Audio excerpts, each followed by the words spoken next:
Breaking news చూస్తున్నాము. కాళేశ్వరంపై PC Ghosh commission ఇచ్చిన report ఆధారంగా తదుపరి విచారణ వరకు ఎలాంటి చర్యలు తీసుకోవద్దని హైకోర్టు ఆదేశించింది. ఈ కేసు తదుపరి విచారణను వచ్చే నెల 25కు కోర్టు వాయిదా వేసింది. కేసీఆర్, హరీష్ రావు, ఐఏఎస్ అధికారి స్మితా సబర్వాల్, ఎస్కే జోషి పిటిషన్లను ఇవాళ కలిపి హైకోర్టు విచారించింది.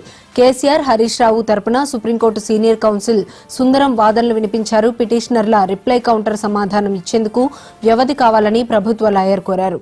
దీంతో ఫిబ్రవరి 20 లోపు లిఖితపూర్వక ఇవ్వాలని హైకోర్టు ఆదేశిస్తూ కేసు విచారణ వాయిదా వేసింది.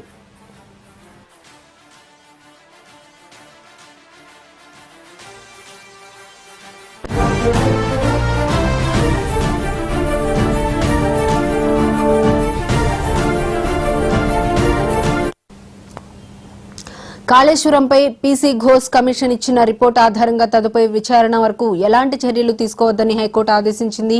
ఇక ఇదే అంశానికి సంబంధించి మరింత సమాచారం మా హైదరాబాద్ బ్యూరో చీఫ్ శ్రీనివాస్ అందిస్తారు. శ్రీనివాస్, చెప్పండి.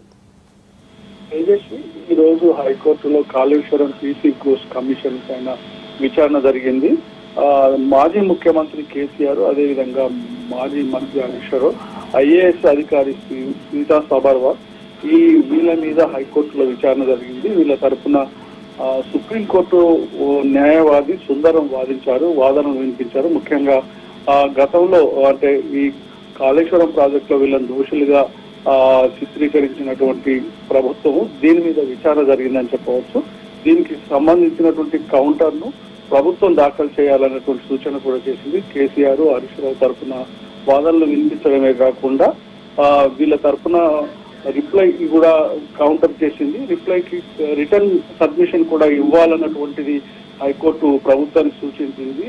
ఫిబ్రవరి 20 లోపు లిఖితపూర్వకమైనటువంటి సబ్మిషన్ చేయాలన్నటువంటి హైకోర్టు ఆదేశాలను ప్రభుత్వం స్వీకరించింది.